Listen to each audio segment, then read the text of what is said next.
There's no youth culture, only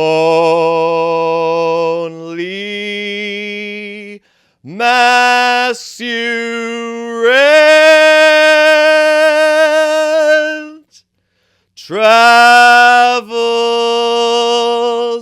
Travels in Neon, a warrior.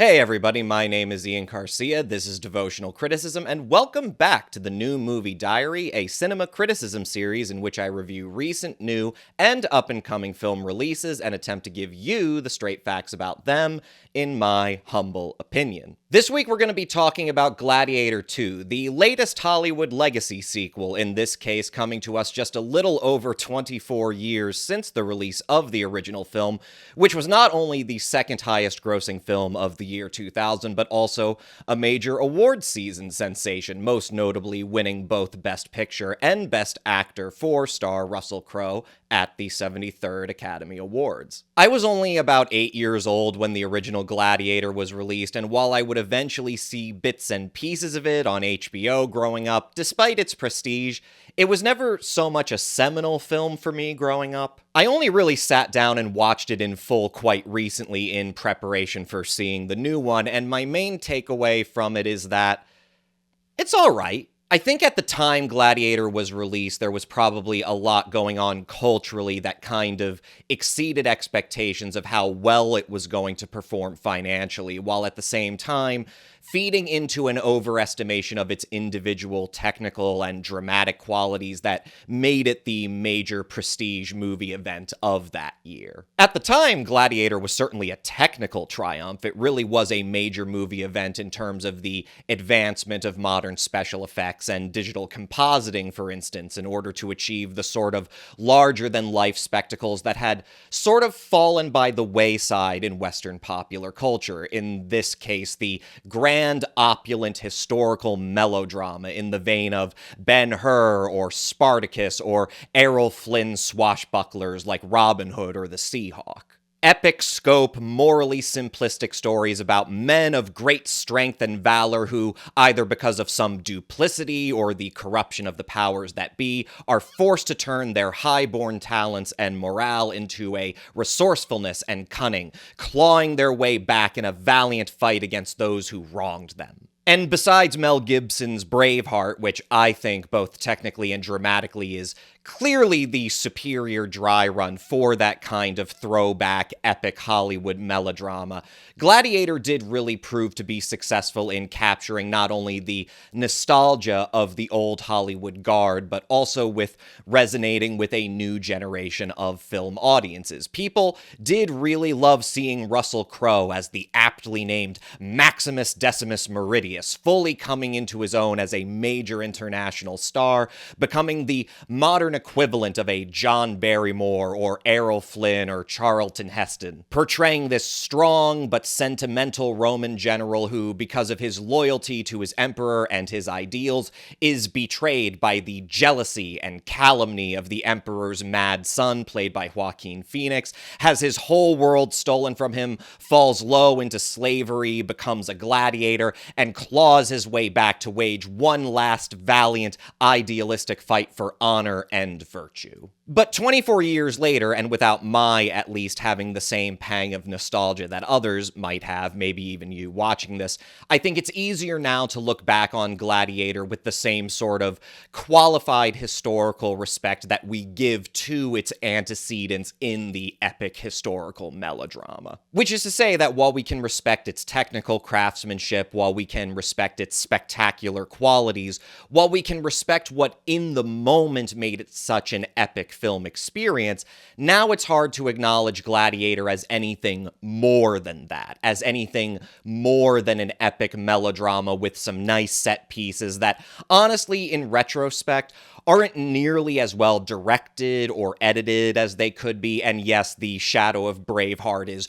really looming large over Gladiator in terms of how it stages its violent action sequences, and it must be said, Ridley Scott, the director of Gladiator, is no Mel Gibson. He just does not have the same tact for directing action in general, or for the sort of passionate carnage that you would kind of want from a movie about gladiators. And of course, there's more to be said about how the script comes off as increasingly too flowery, and the performances themselves as being rather highly overrated. The point I'm trying to make is that, ironically, I think I'm in a fairly good position to judge, of all things, a sequel to Gladiator being released nearly a quarter of a century after the original. I think I'm in a fairly good position to judge it fairly, because I just don't think Gladiator is that good a movie to begin with. I think it's pretty much the definition of an overrated Hollywood Oscar bait movie. So when you're a legacy sequel starting off from an original film that I think at most is a solid 3 out of 5, good but not great, not a lot of standout qualities for what it is,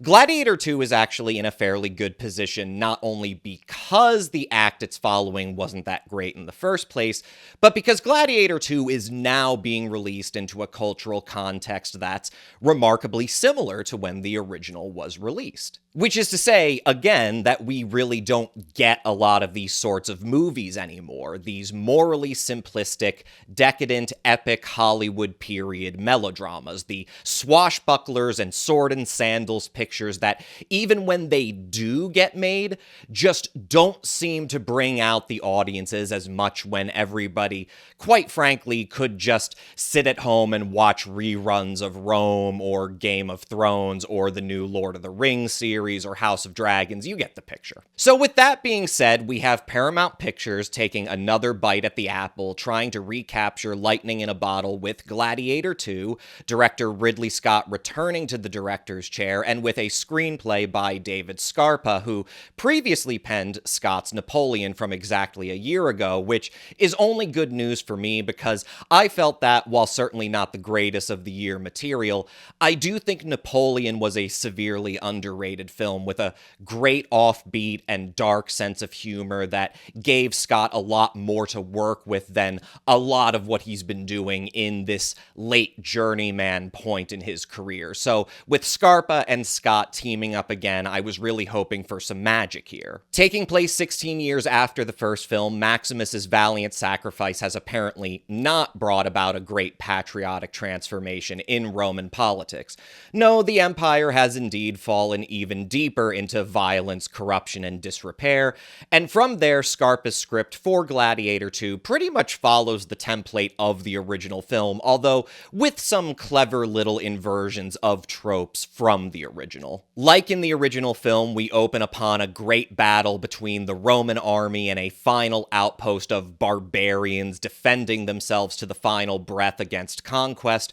with a patriotic but sensitive and conflicted Roman general leading the charge, in this case, General Marcus Acacius, portrayed by Pedro Pascal. Except in Gladiator 2, the sensitive and conflicted general who just wants all this war and bloodshed to be done so that he can return to his family is not our epic melodramatic hero. No, in this instance, our epic melodramatic hero is Lucius, played by Paul Mescal, an orphaned Roman who has now been raised by and become a soldier in the army of Numidia, a province in North Africa, fighting against annexation by the Roman Empire. Well, Numidia is annexed by the Roman Empire. Lucius, who goes by the Numidian pseudonym Hanno, his wife is killed in the battle, and he himself is captured and enslaved and sold into being a gladiator under the calculating entrepreneur Macrinus, played by Denzel Washington. But it isn't long before Lucius proves himself quite the feral and competent gladiator, with Macrinus seeing in him the potential to finally advance far further than as merely a peddler in flesh and blood.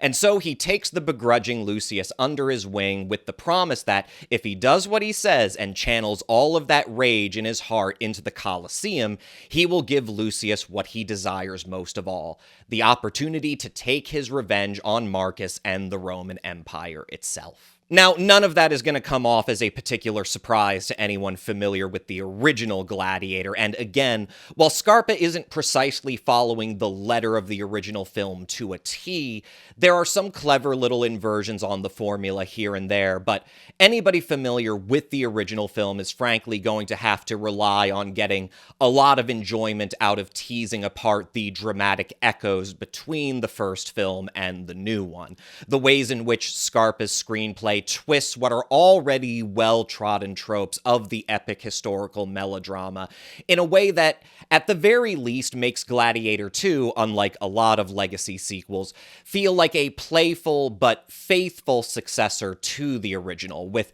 many of the original film's themes kind of naturally transitioning into this one. And there's no getting around that they could have just made Gladiator 2 its own independent sword and sandals picture. But there is definitely that sense at many points, especially ones involving some very stilted and unconvincing and probably unnecessary flashback sequences. There is that sense that many of the best qualities of Gladiator 2, even if they aren't in and of themselves original, are kind of weighed down by their narrative dependency on the first film. But like I said, I didn't think Gladiator was that great a movie to begin with, and I'm thoroughly prepared to acknowledge the indebtedness of this new film to the original while judging it on its own terms as a new, refreshing chance for American audiences to get a good old classic, morally simplistic, decadent, epic historical melodrama, and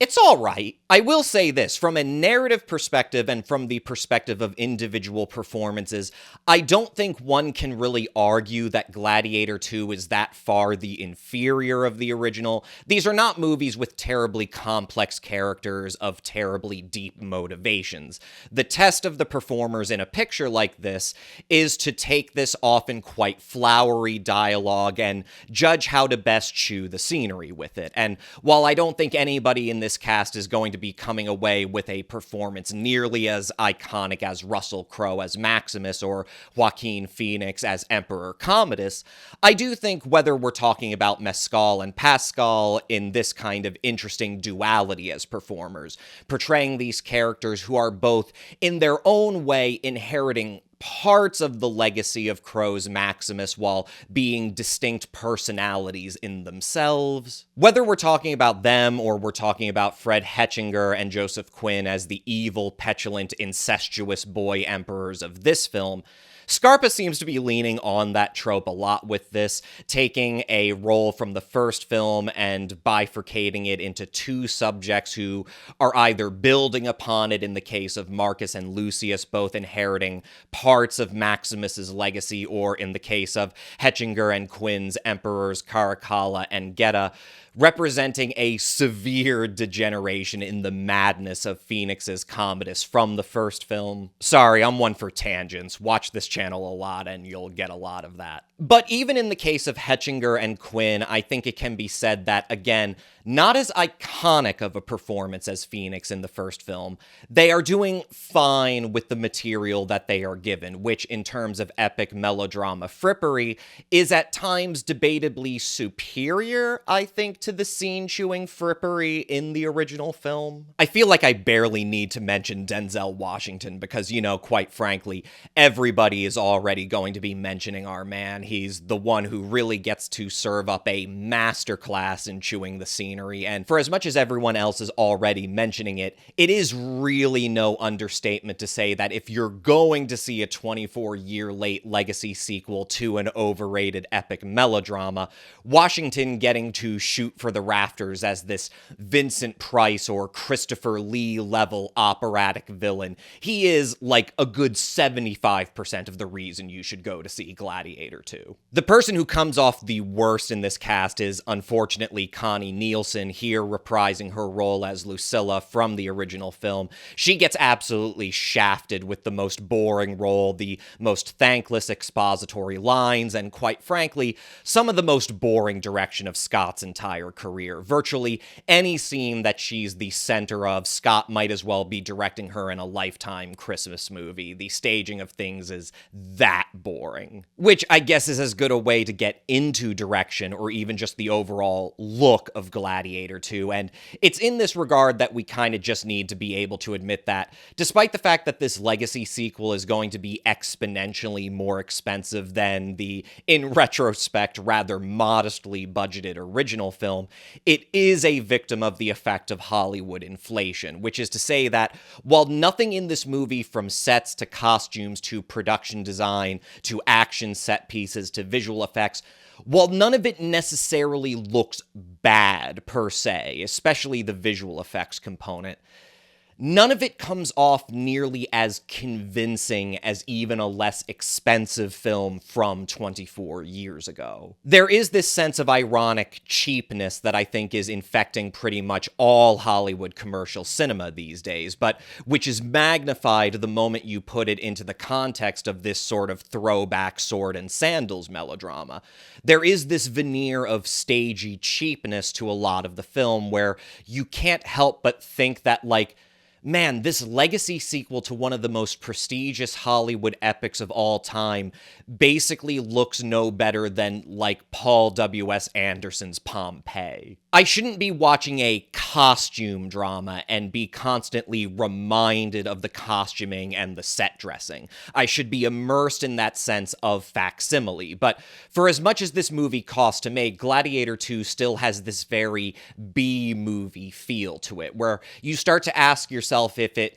doesn't work better as an homage, not to classic Hollywood epic melodramas like the original film was, but as an homage to those sorts of cheap, sensational Italian ripoffs of American epics. It is in that mind frame, as cheap, sensationalist junk food, that Gladiator 2 is going to be the most likely to work for you, because it's not going to work for you as a prestige picture. There's nothing prestigious about what's going on here, not in terms of the way it's written, and certainly not in terms of how it all looks. Ridley Scott, as a director, despite the fact that he kind of burst onto the scene in the late 70s as this audacious new stylist who cut his teeth in directing commercials, there's no getting around the fact that as the elder workaholic journeyman that he is today, his confidence as a filmmaker definitely bleeds into this increased sense of dryness and plainness and flatness to his approach to directing. And while it might not be as obvious in a film like Napoleon, where you feel like Scott is actually really sinking his teeth into a subject that he's doing for the passion of it, and not just for the work and consistency, with something like Gladiator 2, you can definitely see it translating into an overall flatness that doesn't really help the production in any way, shape, or form, even if we're being charitable about it as sensational junk food cinema. The irony is that in terms of his direction of action set pieces, Scott is a much better action director than he was when he directed the original Gladiator. In the original Gladiator, the problem was that the action was often so frenetic that it was very difficult to even discern what was going on a lot of the time. And in our post-John Wick age, in which choreographers and stunt teams, and not directors and editors, are increasingly seen as the key figureheads of artistic action, that sort of thing just isn't going to fly anymore. So at the end of the day, while Scott is better at directing action now, he's still not really a good action director, because while with the action scenes in Gladiator 2, he seems to have gotten over the tendency towards freneticism that typified action style in the early aughts and ended up influencing so much of action cinema in the era where the Bourne Identity trilogy was the reigning action franchise. Scott now is more prone to really take in longer shots, to observe more of the scene, to show clearer and fuller causality between actions rather than cutting on action, which you saw a lot of in the original film and a lot of action and adventure films of the time it was released. But what it still lacks is a sense of dynamic framing of that action. When the action sequences in Gladiator 2 are their most exciting, it's usually because of their content, because of what's going on in them. But then once you get over the content, you're left with the vantage that Scott gives you to perceive it all in, and I'm sorry, that vantage tends to be pretty plain and boring. It feels less like we're following an emotional journey through action and more like we're just watching action take place dispassionately, which loses its appeal rather quickly no matter what the superficial content of that action is. And that sense of plainness, that sense of dryness in the action sequences, you better believe it ends up redounding to every part of the movie where there isn't a lot of action going on. I'm really sorry to say that as a follow-up collaboration for Scarpa and Scott, Gladiator 2 just does not have a lot going on for it other than some sensationalist content. Even as an epic, morally simplistic melodrama, Lucius's arc as a character just doesn't work. When it comes time for this feral kid to take his place as a valiant hero, to go from fighting merely for vengeance instead of fighting for ideals, it's like a complete 180 and not terribly satisfying then, even on its own terms as a melodrama. And this is even before we start getting into the,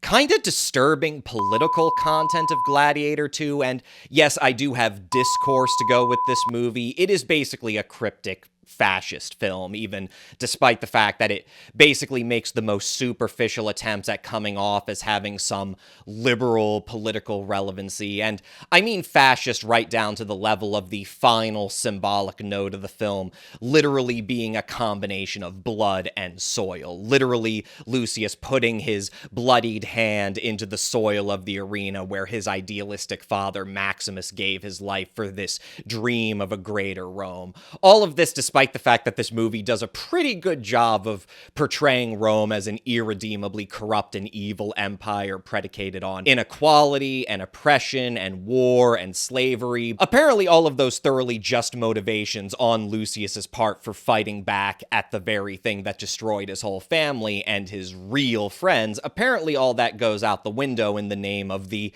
glorious, pure dream of the fatherland that, of course, can only be brought about not by these corrupt politicians or by feeble philosophers, all of whom are very bisexual. There's a lot of really weird homophobia going on in this movie. Any character who is cowardly or weak or calumnious or corrupt, they are always bisexual. There's no hint of bisexuality or homosexuality in any of the good characters. These corrupt politicians and feeble philosophers, they're just not going to get it done. What you need is a soldier. Somebody who can both carry on the glorious, pure legacy of the fatherland, handed down from the fount of heaven, and proves it by his own will being forged in the fiery crucible of battle. That's who you really want to lead you into your glorious future. But I think I'm gonna stick a pin in that and just go ahead and give Gladiator 2 an underwhelming 2.5 out of 5.